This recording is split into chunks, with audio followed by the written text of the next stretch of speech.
Subhanallah walhamdulillah wa la ilaha illallah wallahu akbar wa la hawla wa la quwwata illa billahil aliyyil azim. Glory be to Allah, all praise to Allah. There is no God but Allah. Allah is great. All power and might belong to Allah, the Most High, the Great. Subhanallah walhamdulillah wa la ilaha illallah wallahu akbar wa la hawla wa la quwwata illa billahi rabbil alamin wal aqibatu lil muttaqin والصلاة والسلام على أشرف المرسلين وعلى آله وأصحابه وأهل بيته والناس أجمعين أما بعد فقد قال الله تعالى في محكم تنزيله والفرقان أعوذ بالله السميع العظيم بفضل بسم الله الرحمن الرحيم إن الله وملائكته يصلون على النبي يا أيها الذين آمنوا صلوا عليه وسلموا تسليما اللهم صل وسلم على رسولك سيدنا ونبينا مولانا محمد وبارك وسلم عليه.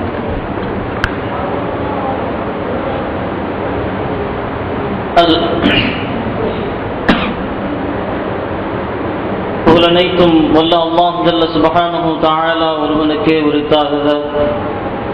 அல்லாஹுவின் சாந்தியும் சமாதானமும் ஹஜ்ரத் நபிகள் பெருமானார் கண்மணி நாயகம் ஸல்லல்லாஹு அலைஹி வஸல்லம் அவர்களின் மீதும் அவர்களின் வலியுற்றி வாழ்ந்து வந்த உத்தம சத்திய சஹாபாக்கள், தாபிஈன்கள், தபஅ தாபிஈன்கள், நல்லடியார்கள், நாதாக்கள், இறைநேச செல்வர்கள், அதிலும் குறிப்பாக அல்லாஹுவின் அன்பையும் அருளையும் வேண்டி விரும்பி அமர்ந்திருக்கும் நம் அனைவரின் மீதும் அல்லாஹுவின் அன்பும் அருளும் என்றென்றும் குறைவின்றி நிறைவாக நிரப்பமாக உண்டாவதாக என கூறி பிரார்த்தித்தவனாக அஸ்ஸலாமு அலைக்கும் வரஹ்மத்துல்லாஹி வபரகாத்துஹு.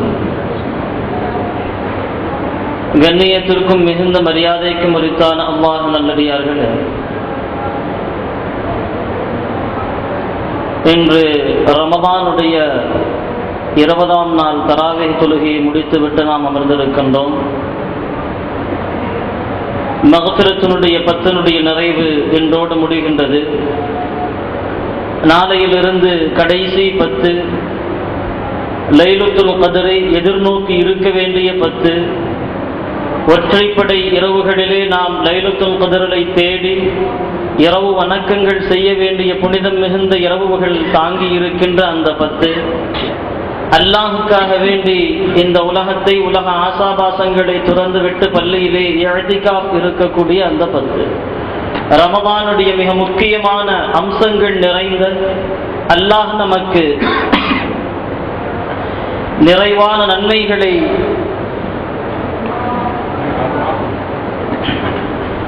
நிறைவான நன்மைகளை தர காத்திருக்கின்ற அந்த ரமதானுடைய கடைசி 10 எதிர்நோக்கியவர்களாக நாம் அமர்ந்திருக்கின்றோம். வல்ல அல்லாஹ் ஜல்ல சுப்ஹானஹு தஆலா அந்த கடைசி 10 நமக்கும் இந்த ஒட்டுமொத்த இஸ்லாமிய சமூகத்திற்கும் 1000 மாதங்களை விட சிறந்த புனிதம் மிகுந்த அந்த லைலத்துல் கத்ருடைய இரவை அடையக்கூடிய வாக்கியத்தை அல்லாஹ் நம் அனைவருக்கும் தந்தருள் புரிய வேண்டும். அந்த லைலத்துல் கத்ருடைய இரவை அடைந்து அந்த இரவிலே முழுக்க முழுக்க அல்லாஹ்வுக்காக வேண்டி காலிஸாக வணக்கம் செய்யக்கூடிய நன்மக்களாக அல்லாஹ் நம் அனைவரையும் ஆக்கியருள் புரிவானாக. கண்ணியத்திற்குரிய அல்லாஹ் நல்லடியார்களே, ஒரு கடந்த 3 நாட்களாக பதுரும் அது குறித்துண்டான நிகழ்ச்சிகளை பார்த்தோம். சற்று முன்பாக பதுரை அடுத்து பல்வேறு விதமான யுத்தங்கள் நடந்தன. அந்த யுத்தங்களிலே மிக முக்கியமான படிப்பினைகளை, பாடங்களை அல்லாஹ் நமக்கு வைத்திருக்கின்றான். அது மிக சுருக்கமாக இஸ்லாத்தின் இரண்டாவது யுத்தமான அந்த உஹது யுத்தத்திலே அல்லாஹ் நமக்கு எந்த பாடத்தை படிப்பினையை கற்றுத்தருகிறான் என்பதை ஆரம்பித்திருக்கிறாங்க. இன்ஷா அல்லாஹ் நாளை அது தொடரும். அல்லாஹ் ஜல்ல சுப்ஹானஹு தஆலா உஹதிலே இஸ்லாமியர்களுக்கு தோல்வியை தரவில்லை, ஒரு சருகுதலை தந்தான். தோல்வி ஏற்படல, ஆரம்பத்தில் ஒரு சின்ன சருகுதல், அதற்கு அப்புறமாக அல்லாஹ் அவர்களுக்கு வெற்றியை கொடுத்தான். வரலாற்றிலே பார்க்கிறோம். ஏன் அல்லாஹ் இப்படி ஆரம்பத்திலே ஒரு சின்ன சருகுதலை கொடுத்து உஹதிலே வெறும் 14 சஹாபாக்கள் ஷஹீதானார்கள். ஆனால் உஹதுடைய யுத்தத்திலே அதைவிட அதிகமான சஹாபாக்கள் ஷஹீதானதின் காரணத்தை அல்லாஹ் குர்ஆனிலே சொல்லி காட்டுகிறான். இந்த உஹது யுத்தத்திற்காக வேண்டி கலந்து கொண்ட அத்துணை சஹாபாக்களும் ஒரே ஒரு நிய்யத்தோடு துஆ செய்து கொண்டு களத்திற்குள்ளே இறங்கினார்கள். இறைவா, பத்ரிலே நாங்கள் ஷஹீதாகவில்லை, இந்த உஹதிலே நாங்கள் ஷஹீதாக வேண்டும். ஏன் அல்லாஹ் அந்த சருகுதலை தந்தான் என்பதை அல்லாஹ் குர்ஆனிலே சொல்லி காட்டுகிறான். உங்களில் சிலர் ஷஹீதாக வேண்டும் என்று ஆசைப்பட்டீர்கள், எனவே இந்த சருகுதலை நாம் கொடுத்தோம் என்கின்றான் இறைவன். அல்லாஹ் ஜல்ல சுப்ஹானஹு தஆலா அவர்களுக்கு வெற்றியை தரும் முகமாக அந்த உஹதிலே சோதனையை கொடுத்தார். உஹதினுடைய அந்த நிகழ்ச்சிகள் மிக நீளமானது. மிக சுருக்கமாக ஒரே ஒரு நிகழ்ச்சியை மட்டும் சொல்லி இன்றைய விஷயத்திற்கு வருகின்றேன். பெருமானார் ஸல்லல்லாஹு அலைஹி வஸல்லம் அவர்களுடைய அந்த பல் அங்குதான் உஹதினுடைய யுத்தத்திலே தான் உடைக்கப்படுகிறது. பெருமானாருடைய கன்னம் காயப்படுத்தப்படுகிறது, பெருமானாருடைய நெற்றி காயப்படுத்தப்படுகிறது, உடம்பில் இருந்து இரத்தம் வழிகிறது என்கின்ற வரலாற்றை பார்க்கிறோம். ஷைத்தான் இப்லீஸ் ஒரு மனிதனுடைய தோற்றத்திலே வந்து அங்கு பேசுகிறான். என்ன? பெருமானார் ஸல்லல்லாஹு அலைஹி வஸல்லம் அவர்கள் இறந்து விட்டார்கள். எங்க? உஹது யுத்தத்தில். இந்த செய்தி மதீனா முழுமைக்கும் பரவுகிறது. வரலாற்றிலே பார்க்கிறோம், மதீனாவில் இருந்து ஒரு சஹாபிய பெண்மணி வருகிறார்கள். யாரை பார்ப்பதற்கு? பெருமானார் ஸல்லல்லாஹு அலைஹி வஸல்லம் அவர்கள் இறந்து விட்டார்கள் என்கின்ற செய்தி கிடைக்கிறது. இந்த செய்தி உண்மையானதா என்பதை ஊர்ஜிதப்படுத்துவதற்காக வேண்டி மதீனாவில் இருந்து அந்த சஹாபிய பெண்மணி வருகிறார்கள். யுத்தத்தை முடித்து விட்டு உஹதினுடைய சஹாபாக்கள் திரும்புகிறார்கள். வர்ற சமயத்துல அந்த சஹாபிய பெண்மணி சஹாபாக்களிடத்திலே கேட்கின்றார்கள், ஐன முஹம்மது ரசூலுல்லாஹ் ஸல்லல்லாஹு அலைஹி வஸல்லம் எங்க, எப்படி இருக்கிறாங்க? இது அந்த பெண்மணி கேட்ட கேள்வி. ஆனா சஹாபாக்கள் சொன்ன பதில் என்ன? குதில அபூக, உன்னுடைய தந்தை இந்த உஹதிலே ஷஹீதாக்கப்பட்டார். கேட்டாங்க, அது எனக்கு தேவையில்லை, நான் கேட்கறது பெருமானார் எங்க. ஒண்ணுமே பதில் சொல்ல எல்லாம் வந்துடுறாங்க. சிறிது தூரம் அப்படியே போகிறார்கள். கேட்கிறாங்க, ஐன முஹம்மது ரசூலுல்லாஹி ஸல்லல்லாஹு அலைஹி வஸல்லம். கேட்ட கேள்விக்கு திரும்ப அங்க வருகின்ற பதில் என்ன? குதில ஜௌஜுக, உன்னுடைய கணவர் இந்த யுத்தத்திலே ஷஹீதாக்கப்பட்டார். பொருட்படுத்தவே இல்லை அந்த சஹாபிய பெண்மணி. நேரா போயிட்டே இருக்கிறாங்க. எனக்கு அதெல்லாம் பிரச்சனையே இல்லை, பெருமானார் ஸல்லல்லாஹு அலைஹி வஸல்லம் அவர்கள் எங்க? போகிறார்கள், களத்தை நெருங்குகிறார்கள். சஹாபாக்களை பார்த்து அங்கு மூன்றாவதாக இந்த கேள்வியை திரும்பவும் கேட்கிறாங்க, ஐன முஹம்மது ரசூலுல்லாஹி ஸல்லல்லாஹு அலைஹி வஸல்லம், பெருமானார் எங்கே என்று கேட்ட பொழுது திருப்பி அந்த சஹாபாக்கள் பதில் சொல்கின்றார்கள், குத்தில இப்னுக, உன்னுடைய மகன், ஒரே ஒரு மகன் இந்த யுகத்திலே ஷஹீதாகிவிட்டார். இது சொன்ன போது அந்த சஹாபிய பெண்மணி சொன்னார்கள், என் கணவன், என்னை பெற்றெடுத்த தந்தை, நான் பெற்றெடுத்த குழந்தை, யாரை பற்றியும் எனக்கு இப்பொழுது கவலை இல்லை. பெருமானார் இறந்து விட்டார்கள் என்கின்ற செய்தி எனக்கு வந்தது. இப்பொழுது நான் பெருமானாரை பார்க்க வேண்டும். எங்கே இருக்கிறார்கள் பெருமானார் ஸல்லல்லாஹு அலைஹி வஸல்லம் அவர்கள் என்று ஓடோடி சென்று பார்க்கிறார்கள். சஹாபாக்களின் அந்த குழுக்களுக்கு மத்தியிலே அமர்ந்திருக்கிறார்கள். ஹஜ்ரத் பெருமானார் ஸல்லல்லாஹு அலைஹி வஸல்லம் அவர்கள் பெருமானாரை பார்த்துவிட்டு அந்த சஹாபிய பெண்மணி சொன்னார்கள், யா ரசூலல்லாஹ், குல்லு முஸீபத்தின் பஅதக ஜலலுன் யா ரசூலல்லாஹ்.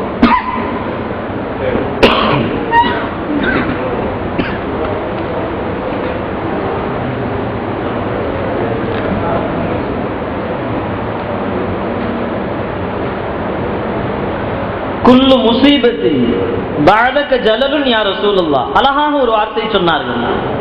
யா ரசூலுல்லாஹ், மதீனாவிலிருந்து உங்களை தேடி உங்கள் திருமுகத்தை காண வேண்டும் என்று வந்தேன்.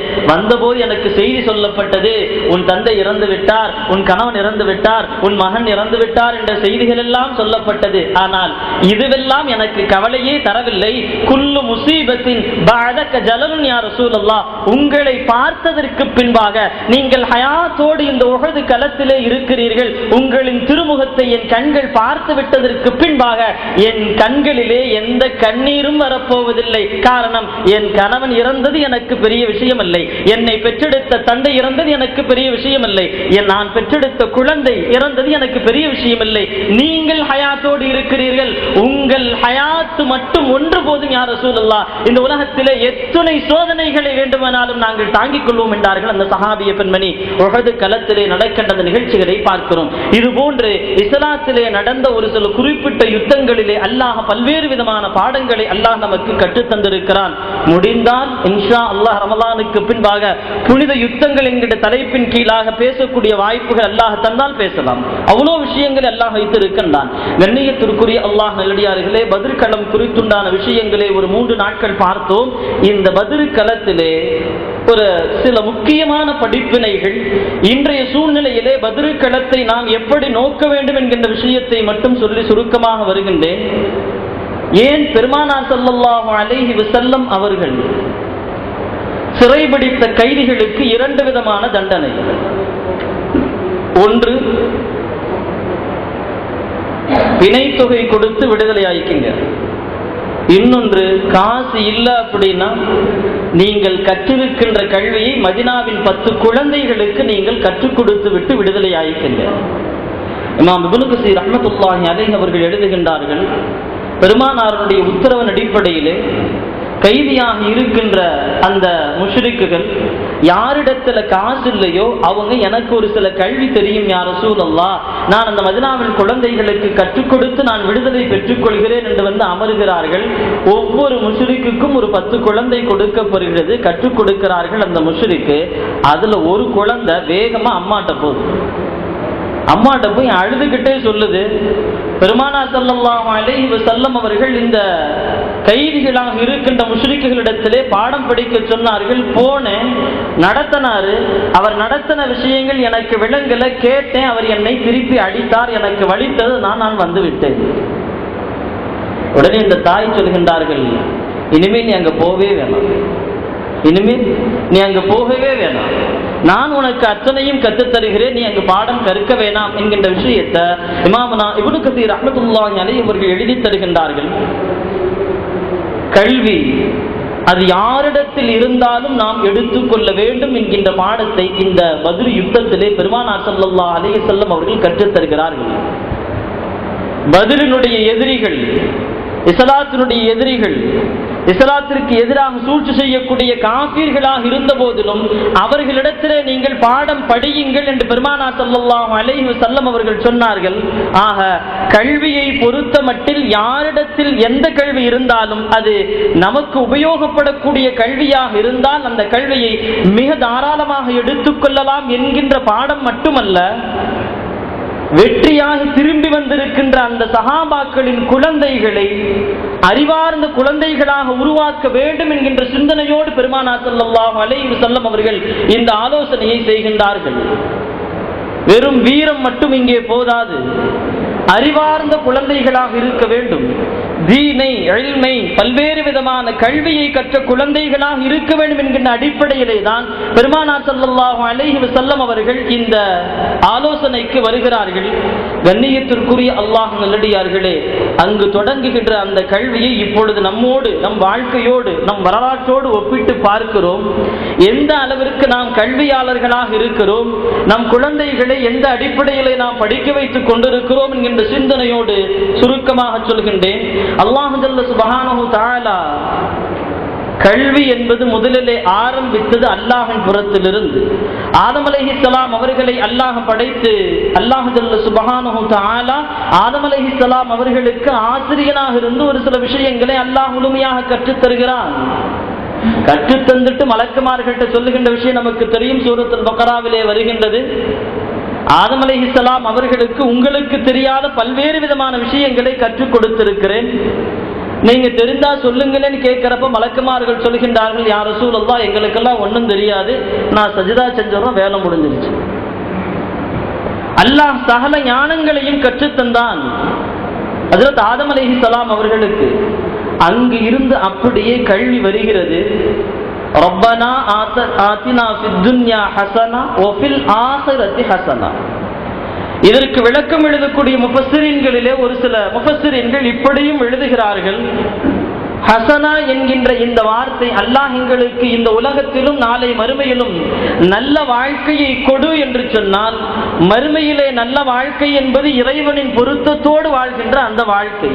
இந்த உலகத்தின் வாழ்க்கையிலே இறைவனின் பொருத்தத்தோடு வாழ்கின்ற வாழ்க்கை. அதே சமயத்திலே அல்லாஹ் நமக்கு ஆதம் அலைஹிஸ்ஸலாம் அவர்களுக்கு கற்றுத்தந்திருக்கின்ற அந்த ஞானங்களை, அந்த கல்வியை நாமும் படித்திருக்க வேண்டும். படிப்பது என்பதுதான் இந்த உலகத்தில் நாம் நிம்மதியாக வாழ்வதற்குண்டான ஒரு வாழ்வாதாரம் என்கின்ற விளக்கத்தை ஒரு சில முஃபஸ்ஸிரீன்கள் எழுதுகின்றார்கள். கண்ணியத்திற்குரிய அல்லாஹ் நல்லடியார்களே, கல்வி என்பது இன்றைக்கு பொறுத்தவரைக்கும் நம்ம ரெண்டா பிரிச்சு வச்சிருக்கோம். முதல் இரு கல்வியே கிடையாது. நம்ம இஸ்லாமிய சமூகம் இன்னைக்கு எப்படின்னா மார்க்க கல்வி, உலக கல்வின்னு. கல்வி அத்தனையும் ஒன்றுதான், சொல்லப்படுகின்ற விஷயங்கள் தான் வேறு.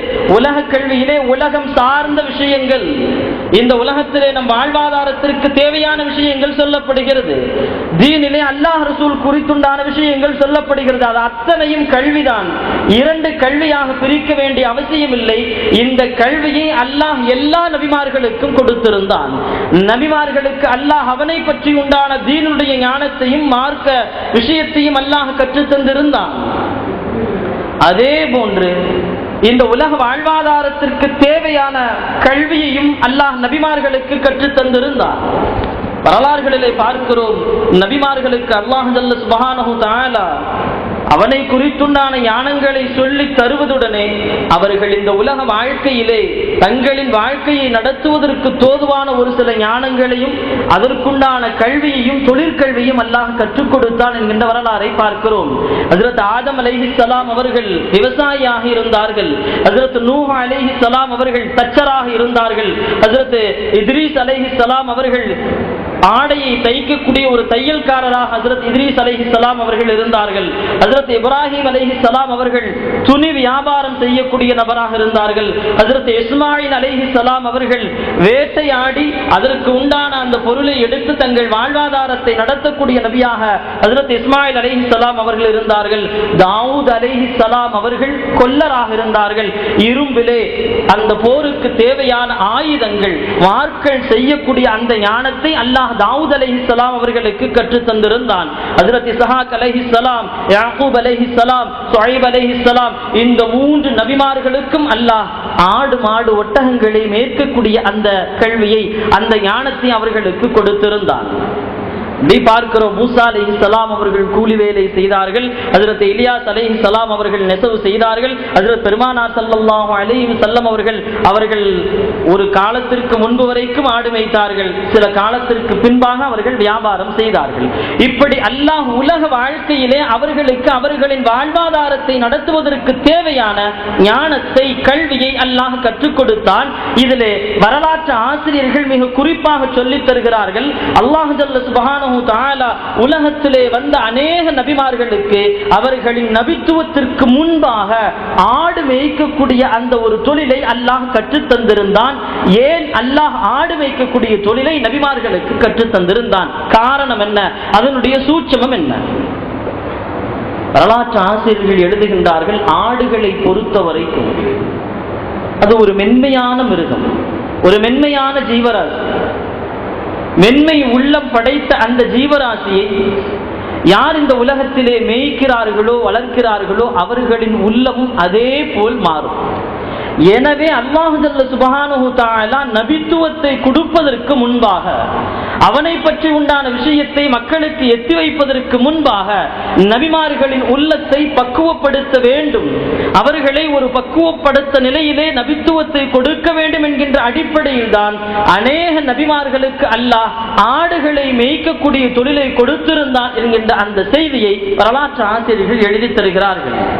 கண்ணியத்திற்குரிய அல்லாஹ் நல்லடியார்களே, இப்படி இந்த உலக அடிப்படையிலே வாழ்வதற்குண்டான பல்வேறு விதமான ஞானங்களை அல்லாஹ் நபிமார்களுக்கு கற்றுத்தருந்திருந்தான்.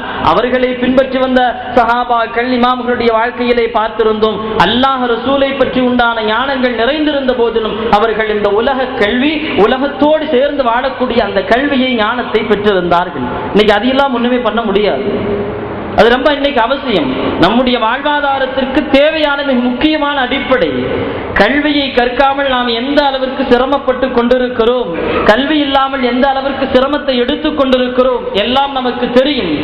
நம்முடைய குழந்தைகளை நாம் ஒரு நல்ல டிகிரி ஹோல்டராக, ஒரு நல்ல படிக்கக்கூடிய கல்விமான்களாக உருவாக்க வேண்டும் என்கின்ற சிந்தனையோடு நாம் அனைவரும் இருக்கிறோம், தவறில்லை.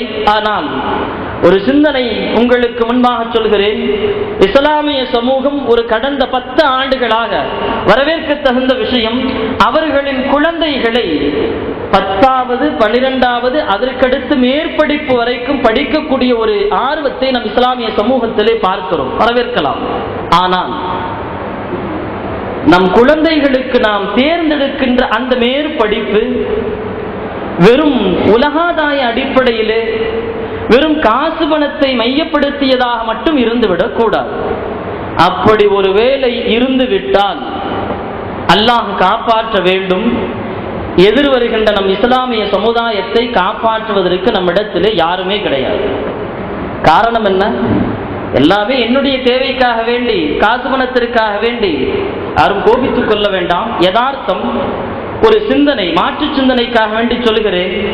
நம்மளை பொறுத்த வரைக்கும் என்ன அப்படின்னா, படித்தா இன்ஜினியர், ஒட்டு மொத்தமா எல்லா இன்ஜினியரை படிக்கும் இல்லையா, படித்தா எம்பிஏ, ஒட்டு மொத்தமா எம்பிஏ படிக்கும். என்ன காரணம்? என்ன? நிறைய காசு சம்பாதிக்கணும் பின்னாடி, வரவேற்க தகுந்த விஷயம். ஆனால் சற்று வேறு மாதிரி கொஞ்சம் சமூகத்தின் சூழ்நிலையை யோசித்து பார்க்க வேண்டும். எல்லாம் வெறும் இன்ஜினியர், எல்லாம் வெறும் எம்பிஏ, இந்த ஃபீல்டுக்குள்ள மட்டும் நம்முடைய குழந்தைகளை படிக்க வைத்தோம் நம் நோக்கத்திற்காக வேண்டி மட்டும் என்று இருந்தால், நாளை நம் சமூகத்தை காப்பாற்றக்கூடிய நிலைமை, பொறுப்பு யாரிடத்திலே இருக்கிறது? நம் தேவைக்காக வேண்டி, மாற்று கருத்து இல்லை. ஆனால் நம்முடைய இஸ்லாமிய சமூகத்தை பாதுகாக்க வேண்டிய அந்த கடமையும் பொறுப்பும் நம்மிடத்தில் இருக்கிறது, நம் குழந்தைகளிடத்தில் இருக்கிறது. தயவு கூர்ந்து கண்ணியத்திற்குரிய அல்லாஹ் நல்லடியார்களே, வருமானத்தை மையப்படுத்தி தேர்ந்தெடுக்கின்ற அந்த கல்வியிலும் கூட நம் சமூகத்தை ஒரு பக்கமாக யோசித்து நம் குழந்தைகளுக்கு டிகிரியை தேர்ந்தெடுக்கணும். இன்னைக்கு நம்ம எல்லாமே யதார்த்தமாக எடுத்தால் ஒட்டுமொத்தமா இன்ஜினியர், இல்ல அப்படின்னா ஒட்டுமொத்தமா எம்பிஏ, இல்ல சாஃப்ட்வேர், இதான் இந்த ஃபீல்டுக்குள்ள மட்டும்தான் போறதே தவிர இதை தாண்டி எத்தனையோ துறைகள் இருக்கின்றன, எத்தனையோ துறைகள். இந்திய அரசாங்கம் ராணுவத்திற்கு அடுத்ததாக அதிகம் பணம் ஒதுக்கக்கூடிய துறை என்னன்னா அக்ரி, விவசாயம். காரணம் விவசாயம். நம்முடைய நாடு கிராமம் செழித்திருக்கின்ற நாடு, முழுக்க முழுக்க விவசாயிகள் நிறைந்திருக்கின்ற அந்த நாடு. அந்த நாட்டில் வாழக்கூடிய நம்முடைய இஸ்லாமிய சமூகம் 2வது மிகப்பெரிய சமூகம். ஆனா இந்த இந்தியாவிலே ராணுவத்திற்கு அடுத்ததாக அதிக தொகை ஒதுக்கப்படுகின்ற அந்த விவசாய துறையிலே நம்முடைய இஸ்லாமியர்கள் எத்தனை சதவீதம் இருக்கிறார்கள் பார்த்தா -. தான். இல்ல, ஒண்ணுமில்லை, யதார்த்தத்தை சொல்கின்றேன். திருநெல்வேலியில கிள்ளிக்குளம் அக்ரி யூனிவர்சிட்டி காலேஜ் இருக்கு. எனக்கு தெரிந்த ஒரு நபர் 4 ஆண்டுகளுக்கு முன்பாக அங்கு சேர்ந்தார். 1000 நபர்கள் படித்தார்கள். 1000 நபர்கள் ஒரு யூனிவர்சிட்டியில படிக்கிறாங்கன்னா முஸ்லீம் எத்தனை பேர் இருக்கணும்? குறைஞ்சபட்சம் எத்தனை பேர் இருக்கலாம்? 1000ல் ரொம்ப குறைஞ்சபட்சம் வச்சாலும் 2 பேர் இருக்கணுமா இல்லையா, இல்ல ஒரு 5 பேர் இருக்கணுமா இல்லையா? ஆனா அந்த அக்ரி யூனிவர்சிட்டியில 1000 பேர்த்துல முஸ்லீம்னு சொல்றதுக்கு யாருமே இல்லை. காரணம் என்ன? நம்மால பொறுத்த வரைக்கும் நம்ம என்ன விளங்கி வச்சுன்னா, விவசாயமா, அதை எவன் போட்டு படிச்சுக்கிட்டு இருக்கிறது, கலப்பையை பிடிச்சி மாடு மேய்ச்சி இதெல்லாம் எதுக்கு? இது யதார்த்தம். இன்னைக்கு அந்த யூனிவர்சிட்டியில இவர் போனதுக்கு அப்புறம் 5 மாணவர்கள் தான் இருக்கிறாங்க. 1000ல் 5 பேர் தான் இஸ்லாமியர்கள். கண்ணியத்திற்குரிய அல்லாஹ் நல்லடியார்களே, நம்முடைய குழந்தைகளுக்கு இந்த அக்ரி கல்வி இருக்குது. இதை கற்றுக் கொடுப்பதன் மூலமாக நம்முடைய அரசாங்கம் எல்லா விதமான உதவிகளையும் செய்கிறது. உங்களுக்கு தேவையான வசதிகள், உங்களுக்கு தேவையான அந்த வீடு, பங்களாக்கள் எல்லாம் செஞ்சு தர்றாங்க. நீங்க வெறும் பிஎஸ்சி அக்ரி மட்டும் படிச்சா போதும்.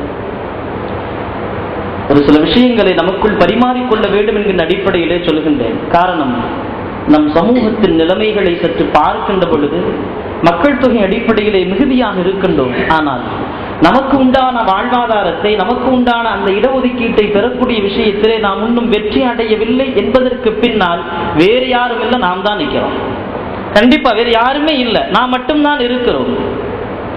நாம் எந்த அளவிற்கு அந்த கல்வியை ஒரு தூரநோக்கு சிந்தனையோடு நம் குழந்தைகளுக்கு அந்த கல்வியை தேர்ந்தெடுத்து கொடுக்கிறோமா என்பதை சற்று யோசித்து தயவு செஞ்சு கொடுங்க. இல்லை என்று சொன்னால் இந்த இந்தியாவிலே இஸ்லாமியர்கள் இருந்தார்கள் என்கின்ற அந்த வரலாறு அளிக்கப்படும். யதார்த்தம். சச்சார் கமிட்டியினுடைய அந்த எல்லா ரிப்போர்ட்டையும் எடுத்து பாருங்க. இஸ்லாமியர்கள் அரசியல், சமூகம், பொருளாதாரம் இந்த மூன்றிலும் பின்தங்கி இருப்பதனுடைய மைய காரணம் என்ன? கல்விதான். வேற ஒண்ணுமே இல்லை. கல்வி இல்லை, இது மட்டும்தான். சச்சார் கமிட்டியில் கடைசியில் ஒரு 2 வரி எழுதுவாங்க. என்ன? இந்த இஸ்லாமிய சமூகம் உலகாதாய அடிப்படையில் தான் உலக கல்வியில இல்ல. சரி, இந்த மார்க்க கல்வியினாச்சு இவங்க இருக்கிறாங்களா? அந்த ஃபீல்டில் எத்தனை ஆலிம்கள் இருக்கிறாங்க, எத்தனை ஹாஃபில்கள் இருக்கிறாங்க, எத்தனை காரிகள் இருக்கிறார்கள் என்கின்ற ஆராய்ச்சியை மேற்கொண்டு விட்டு சச்சார் கமிட்டியினுடைய இறுதியில் எழுதப்படுகின்ற விஷயம் மிக வருத்தத்தோடு சொல்கிறேன். உலக அடிப்படையிலும் உலகாதாய கல்வியை படிக்கக்கூடிய அந்த நிலையிலும் நம்முடைய குழந்தைகள் சொல்லிக் கொள்கின்ற அளவிற்கு அல்ல. சரி, இஸ்லாமிய கல்வியை கற்றுக்கொள்ளக்கூடிய அந்த சதவீதத்தில் எத்தனை நபர்கள் இருக்கிறார் என்று பார்த்தால் ஒட்டுமொத்த இந்தியாவில் 100க்கு 3% தான். 100க்கு 3% தான். இல்ல, மீதி 97% குழந்தைகளுக்கு தீனும் இல்லை, துன்யாவும் இல்லை. வெறும் தொழில் போதும், காசு வருகிறது, கஷ்டப்படுகிறோம், சம்பாதிக்கிறோம். கண்ணியத்திற்குரிய அல்லாஹ் நல்லடியார்களே, சற்று இந்த கல்வியின் விஷயத்திலே சற்று தூர நோக்கு சிந்தனையோடு செயல்பட வேண்டும். தவறினால் நாளை நம் வரலாறு முழுக்க முழுக்க அழிக்கப்படும்.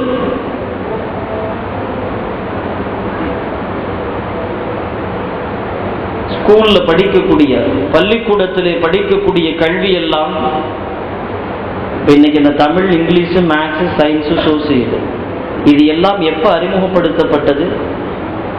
இந்தியாவினுடைய கிழக்கிந்திய கம்பெனியுடைய கவர்னராக வருகின்ற மெக்காலா பிரபுனுடைய காலத்தில் அறிமுகப்படுத்தப்படுகிறது. அதனுடைய மைய காரணம், மைய நோக்கம் என்ன? கல்வி அல்ல. அதிலே மறைமுகமாக சொல்லப்பட்டிருக்கின்ற கிறிஸ்துவத்தை பற்றி உண்டான அந்த கல்வி, இதுதான் மைய நோக்கம், வேற ஒண்ணுமே கிடையாது. அந்த புத்தகத்தில் நீங்க எடுத்து பாருங்க, 6வதிலிருந்து 12வது வரைக்கும் இல்லை இஸ்லாம் அந்த வரலாற்று, இந்திய வரலாற்று புத்தகத்தில் பிஏ ஹிஸ்டரியா இருக்கலாம், எம்ஏ ஹிஸ்டரியா இருக்கலாம், எம்ஃபிலா இருக்கலாம், பிஹெச்டியா இருக்கலாம். அந்த புத்தகத்தில் எல்லாத்திலும் எடுத்து பாருங்க, சுதந்திர போராட்டத்திற்காக வேண்டி இஸ்லாமியர்கள் எந்த அளவிற்கு பங்கு கொண்டார்கள் என்கின்ற வரலாறு ஒரு 15% மட்டும்தான் சொல்லப்பட்டிருக்கும். இது 85% முழுக்க முழுக்க அப்படியே மறைச்சாச்சு. நம்முடைய அந்த சுதந்திர போராட்டத்திற்கான வரலாறு எங்கிருந்து தான் ஆரம்பிக்குது? கிழக்கிந்திய கம்பெனி இந்தியாவிற்குள்ளே வரும்போது ஐரோப்பியர்களை எதிர்த்து நாம் போரிட்டோம் என்கின்ற வரலாறு தான் துவங்குகிறது. ஆனால் உண்மை என்ன தெரியுமா? இந்தியாவிற்காக வேண்டி முதலாக அந்நியரை எதிர்த்து போரிட்டவன் இஸ்லாமியன்.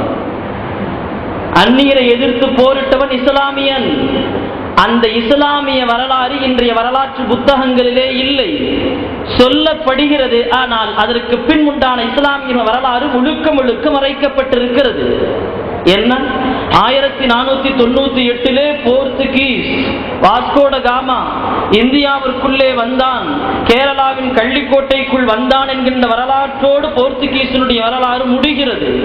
எப்படி வந்தான், எப்பொழுது இந்த இந்தியாவை விட்டு போனான், அவன் போவதற்கு காரணம் என்ன என்கின்ற எல்லா வரலாறுகளும் முழுக்க முழுக்க சொல்லப்படாமல் மறைக்கப்பட்டு விட்டதே. காரணம், அங்கு இருப்பவர் ஒரு இஸ்லாமியர்.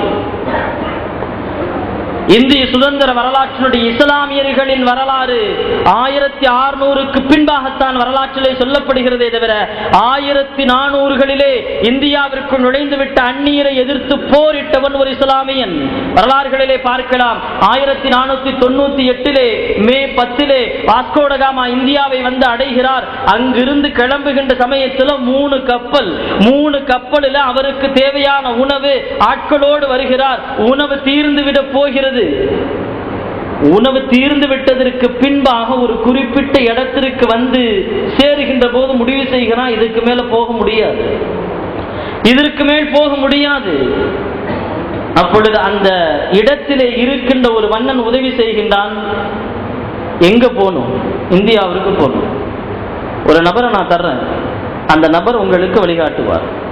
அந்த நபரை குறித்து இந்திய வரலாற்றில் கிடையாது. வாஸ்கோடகாமா இந்தியாவுக்கு வந்தார்னு காலமுல்லா படிச்சுட்டு வந்திருக்கிறோம்.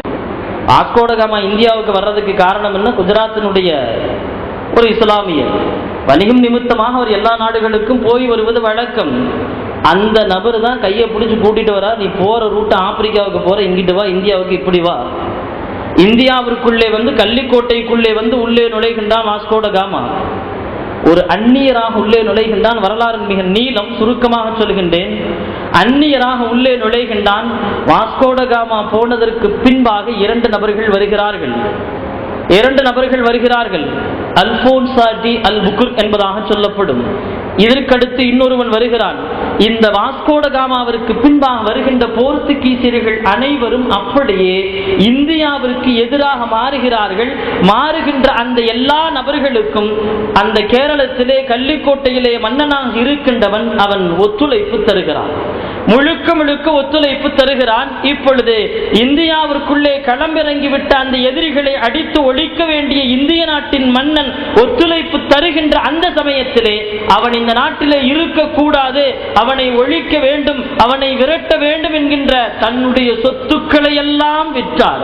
தன் சொத்துக்களை எல்லாம் விற்றுவிட்டு மன்னனை நம்பவில்லை. இதற்கு மேல் மன்னனை நம்பினால் நம் இந்திய நாடு மோசம் போகிவிடும் என்று சுதந்திர போராட்டத்தினுடைய முதல் யுத்தம் அங்கு தொடங்குகிறது. வரலாற்றிலே கிடையாது. கண்ணியத்திற்குரிய அல்லாஹ் நல்லடியார்களே, இஸ்லாமிய இந்திய சுதந்திர போராட்டத்தினுடைய அநேக வரலாறுகள் நம் படிக்கின்ற புத்தகங்களிலே கிடையாது. நம் படிக்கின்ற இந்த பாட புத்தகங்களிலே மறைக்கப்பட்டிருக்கிறது. சொல்லப்பட்டாலும் அது திரிக்கப்பட்டு கூறப்பட்டிருக்கிறது. நடந்த நிதர்சன உண்மைகள் என்பது நம்முடைய வரலாற்று புத்தகங்களிலே இல்லை. எழுதி வைத்திருக்கிறார்கள் யார்? அன்றைய காலத்திலே நம் இந்தியாவினுடைய கிழக்கிந்திய கம்பெனியினுடைய கவர்னர்களாக யாரெல்லாம் இருந்தார்களோ அவர்கள் ஆங்கிலத்திலே எழுதி வைத்திருக்கிறார்கள். வரலாற்று புத்தகங்களை எடுத்து பாருங்கள். குஞ்சாலி மரைக்காயர், கேரளாவை சார்ந்த ஒரு குஞ்சாலி மரைக்காயர், ஒரு இஸ்லாமியர், இந்த போர்த்துகீசினுடைய 3 மன்னர்களையும் எதிர்த்து போரிடுகிறார். 3வது மன்னனை எதிர்த்து போரிடுகின்ற பொழுது ஒரு சூழ்ச்சி செய்யப்படுகிறது. சமரசம் செய்து கொள்வோம் என்று அழைக்கப்படுகிறது. இப்பொழுது குஞ்சாலி மரைக்காயரின் தாய் சொல்லி அனுப்புகிறார்கள், மகனே உன்னை அழைக்கிறார்கள், இதிலே ஒரு குரோதம் இருக்கிறது, அதை நான் நம்பவில்லை, இருந்தாலும் நீ நம்பி செல்கிறாய். யுத்தத்திற்காக வேண்டி செல்கின்ற நீ, சமாதானத்திற்காக வேண்டி செல்கின்ற நீ அங்கே சூழ்ச்சி செய்யப்பட்டு கைது செய்யப்பட்டால் இதோ என்னுடைய கருப்பு நிற கைக்குட்டையை உனக்கு நான் தருகிறேன். இந்த கைக்குட்டையை நீ யாரின் மூலமாவது எனக்கு திருப்பி கொடுத்து விடு, நான் தெரிந்து கொள்கிறேன் உன்னை கைது செய்து விட்டார்கள் என்று. அதே மாதிரி இவர்கள் போகிறார்கள், சமரசம் செய்வதற்காக வேண்டி கைது செய்யப்படுகிறார்கள். கைது செய்யப்பட்டு ஒரு நபரின் மூலமாக தாய்க்கு அந்த கருப்பு நிற கைக்குட்டை கொடுத்து அனுப்பப்படுகிறது. நான் அதற்கு முன்பாகவே அங்கு தூக்கிலே ஏற்றப்படுகிறார்கள்.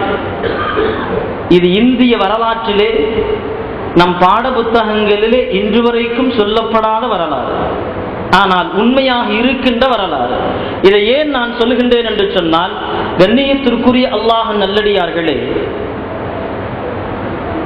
நாம் நம் குழந்தைகளுக்கு கொடுக்கக்கூடிய அந்த கல்விகளிலே, தேர்ந்தெடுக்கக்கூடிய அந்த பட்டய படிப்புகளிலே காசை மட்டும் மையமாக வைக்காமல் நம் சமூகத்திற்கு உதவி புரியக்கூடிய, நம் சமூகத்திற்கு பக்கபலமாக இருக்கக்கூடிய அந்த துறையிலே நம் குழந்தைகளை கொண்டு வர வேண்டும்.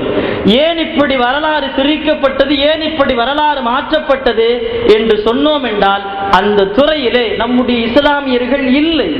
இந்திய அரசாங்கத்தினுடைய அநேக அரசாங்க துறைகளிலே மேல்மட்டத்திலிருந்து கீழ்மட்டம் வரைக்கும் விரல் எண்ணுகின்ற அளவிற்குத்தான் பொறுப்புகளிலே இருக்கின்றோமே தவிர மிக நிறைவாக சொல்லுகின்ற அளவிற்கு யாருமே இல்லை.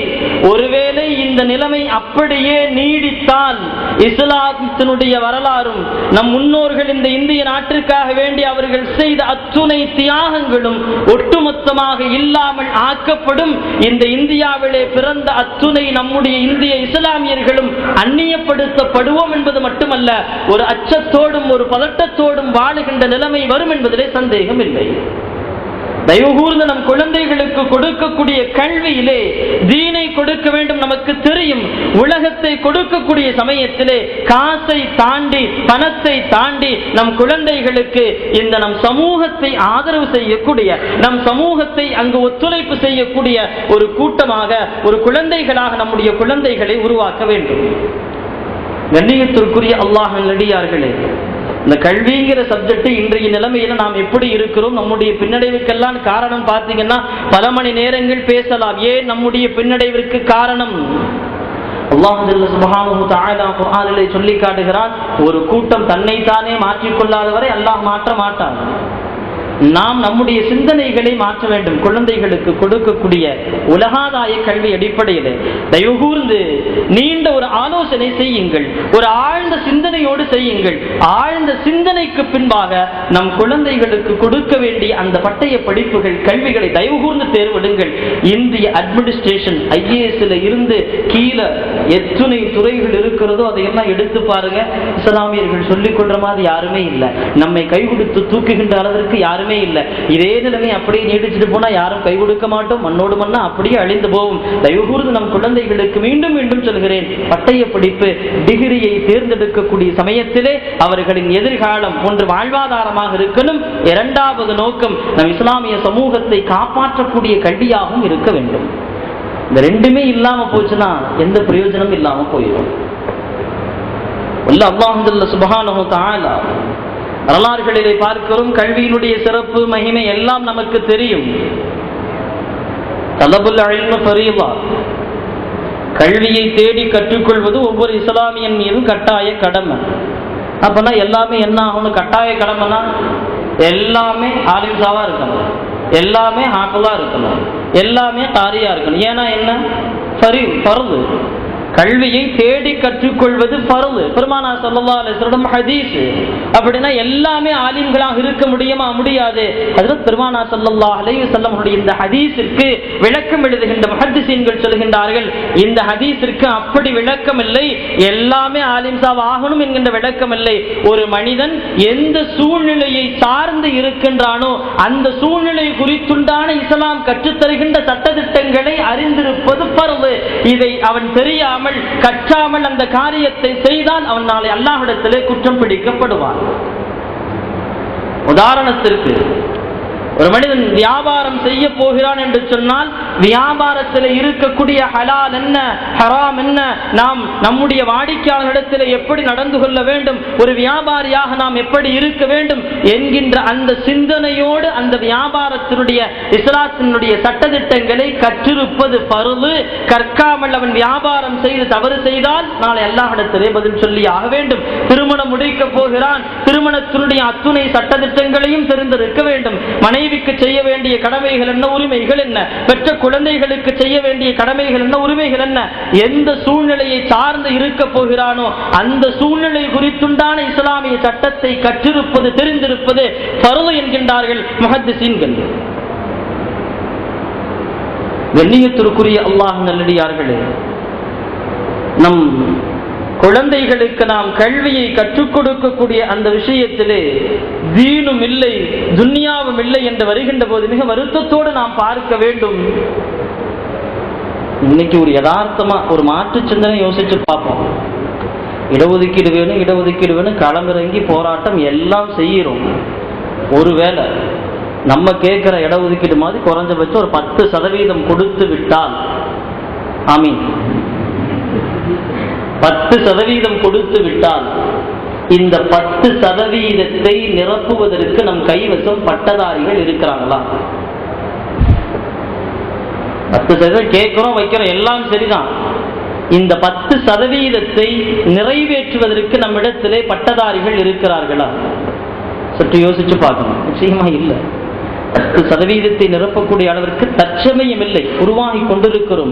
அந்த உருவாகி கொண்டிருக்கக்கூடிய அந்த குழந்தைகளும் ஒட்டுமொத்தமா போய் நீ இன்ஜினியர் மட்டும்தான் படிக்கணும், நீ டாக்டர் மட்டும்தான் படிக்கணும், நீ MBA மட்டும்தான் படிக்கணும், நீ சாஃப்ட்வேர் மட்டும்தான் படிக்கணும், வேற எந்த ஃபீல்டுக்குள்ளேயும் வரவே கூடாது. ஒட்டுமொத்தமா அப்படி சம்பரியாட்டு கூட்ட மாதிரி இங்க மட்டும்தான் இருக்கும், வேற எங்கேயும் போகக்கூடாது, ஸ்பிளிட் ஆகவே கூடாது. இப்படி போச்சுன்னா எத்தனை சதவீதம் கொடுத்தாலும் நிற்பதற்கு ஆளும் இல்லாம தான் இருக்கும். நம்ம போராட்டம் செஞ்சுக்கிட்டே தான் இருப்போம். அந்த போராட்டத்தின் விளைவா இடஒதுக்கீடு கொடுத்தாலும் நமக்கு எந்தவித பயன்பாடும் இருக்காது.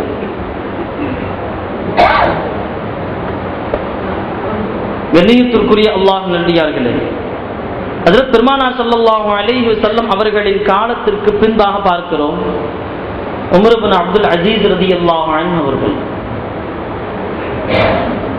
இன்று நம் குழந்தைகளுக்கு கொடுக்கக்கூடிய அத்துணை கல்விகளும் பட்டங்களும் காசு பணத்தை மையமாக வைத்து மட்டும் கொடுத்து கொண்டிருக்கிறோம். உமர் இப்னு அப்துல் அஜீஸ் ரலியல்லாஹு அன்ஹு அவர்கள் மரணப்படுக்கையிலே சக்கராத்திலே இருக்கிறார்கள். அவர்கள் ஒரு இஸ்லாமிய பிராந்தியத்தினுடைய ஒரு ஜனாதிபதி. இன்னொரு பிராந்தியத்தின் ஜனாதிபதியாக இருக்கின்ற மருவான் வருகின்றார்கள். ஹஜ்ரத் உமர் இப்னு அப்துல் அஜீஸ் ரஹ்மத்துல்லாஹி அலைஹி இடத்திலே வந்து சொல்லுகின்றார்கள், மரண படுக்கையிலே நீங்கள் படுத்திருக்கிறீர்கள், உங்களின் 10 குழந்தைகளையும் இப்படி நீங்கள் ஏழையாக விட்டுட்டீங்களேன்னு கேட்கிறார்கள். உமர் இப்னு அப்துல் அஜீஸ் ரலியல்லாஹு ரஹ்மத்துல்லாஹி சொல்லுகின்றார்கள், இல்லையே. மருவான் சொன்னாங்க, எங்க எல்லாத்தையும் குர்ஆனப்படி ஹதீஸப்படி ஃபிக்ஹ்ப்படி வெறும் எல்லாத்தையும் 10 பேர்த்தையும் ஆலிம் சாவத்தான் ஆக்கி வச்சிருக்கீங்க. உலகத்தை பத்தி ஒண்ணுமே தெரியலையே. நாளைக்கு உங்க 10 குழந்தைகள் எப்படி பொழைப்பாங்க? உங்களுக்கு அப்புறம் பொழைப்பு நடத்த முடியாது என்கின்ற இந்த செய்தியை மருவான் அவர்கள் உமர் இப்னு அப்துல் அஜீஸ் ரஹ்மத்துல்லாஹி அலைஹி அவர்களுடைய சக்கராத் நிலைமையிலே சொல்லுகின்ற போது அவர்கள் சொன்ன ஒரே வார்த்தை என்ன தெரியுமா? குர்ஆனின் வார்த்தை அவர்கள் சொல்லி காட்டினார்கள். ஈமான் கொண்டவர்களுக்கு அல்லாஹ் பொறுப்பேற்றுக் கொண்டதா அல்லாஹ் குர்ஆன்ல வாக்குறுதி தருகிறார்.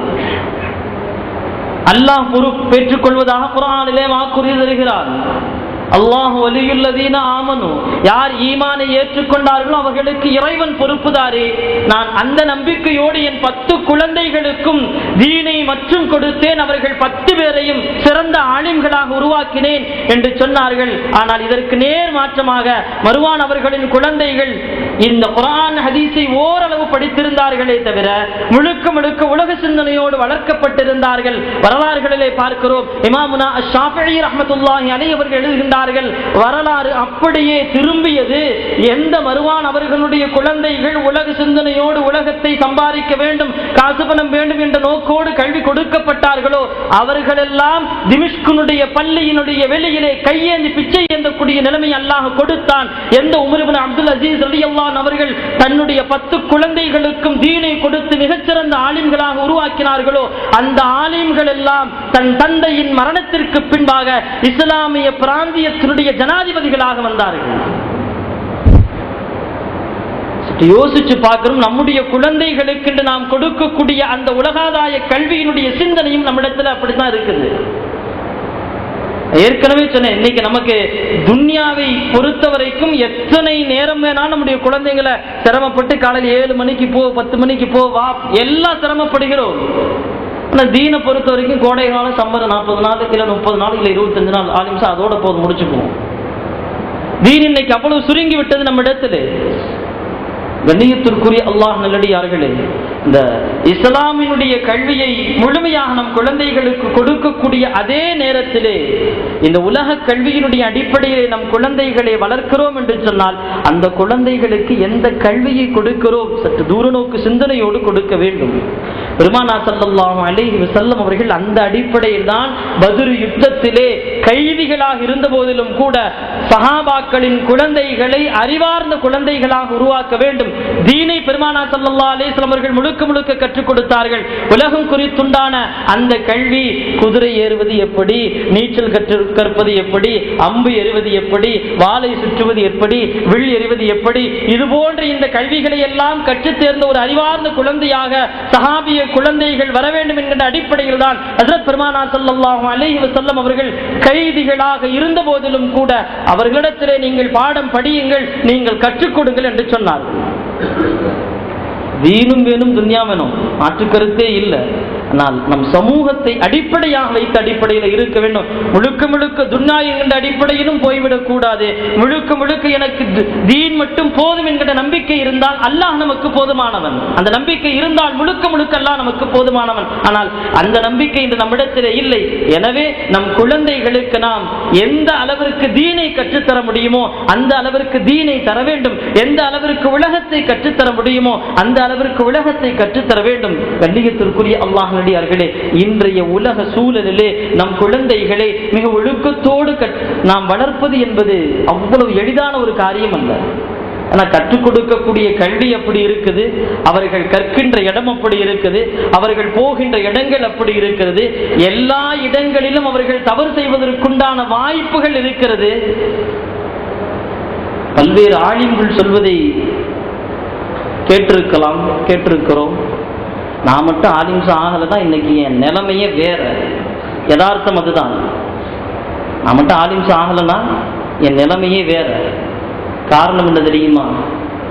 அல்லாஹ் ரசூலுடைய கல்வியை படித்து விட்டு நாம் தீனுக்காகவே ஹிதுமத்து செய்யணும், இமாமத்தில் இருக்கணும், தரிசில இருக்கணும் என்பதை தாண்டி இந்த தீனுடைய கல்வி ஒரு மனிதனை சுய கட்டுப்பாடோடு ஒழுக்கத்தோடு வளர்க்கக்கூடிய அந்த உணர்வை தருகிறது. இந்த உலக கல்வியில் அது கிடைக்காது.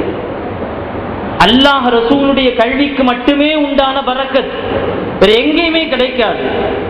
நடிகத்திற்குரிய அல்லாஹ் நடிகார்கள் ஒரு நியத்தை வச்சுக்கங்க. நம்முடைய குழந்தைகள் 4, 3, 2 அல்லாஹ் கொடுத்திருக்கின்ற அந்த செல்வ குழந்தைகளில் ஒரு குழந்தையை தீனையும் துன்யாவையும் கற்றுத் தேர்ந்த ஒரு ஆலிமாக உருவாக்க வேண்டும். காரணம், இந்த ஆலிமாக உருவாகக்கூடிய அந்த குழந்தையின் மூலமாக நிச்சயமாக அல்லாஹ் ஜல்ல சுப்ஹானஹு தஆலா நாளைய கியாமத்திலே நம்மை கைப்பிடித்து சொர்க்கம் செல்லக்கூடிய குழந்தையாக அல்லாஹ் நிச்சயமாக தருவான். காரணம் என்ன? 7 வருடங்கள் படிக்கக்கூடிய அந்த குர்ஆன் ஹதீஸினுடைய இல்முனுடைய பரக்கத்துகள் அது சாதாரணமான விஷயம் அல்ல. அவ்வளவு பரக்கத்துகளை அல்லாஹ் வைத்திருக்கிறான். பரக்கத்தினுடைய ஒரே ஒரு நிகழ்ச்சி யதார்த்தம். இன்னைக்கு பொறுத்த வரைக்கும் ஆலிம்களுடைய அந்த வரவு போக்குவரத்து சம்பளம் எல்லாமே தெரியும், விரிவாக பேச வேண்டிய அவசியம் இல்லை. ஆனால் குறைவாக இருந்தாலும் நிறைவாக வாழ்ந்து கொண்டிருக்கிறார்கள். காரணம், 7 வருடங்கள் அவர்கள் தாங்கிய கிதாபுகளுடைய பரக்கத் வேற எங்கேயுமே கிடைக்காது. உலகத்தினுடைய வரலாற்றை எடுத்து பாருங்க. எனக்கு சம்பளம் குறைவு என்று எத்தனையோ கூட்டங்கள் கொடி தூக்கி இருக்கிறது, போராட்டம் இறங்கி இருக்கிறது. உலக வரலாற்றிலே எனக்கு சம்பளம் குறைவு, நீ கூட்டி தர வேண்டும் என்று கொடி தூக்காத, களத்திலே இறங்கி போராட்டம் செய்யாத ஒரே சமூகம் இந்த ஆலிம்கள் மட்டும்தான். காரணம் என்ன தெரியுமா? சம்பளத்தை நம்பி அல்ல, பணத்தை நம்பி அல்ல. பரக்கத்து செய்யக்கூடியவன் அவன்.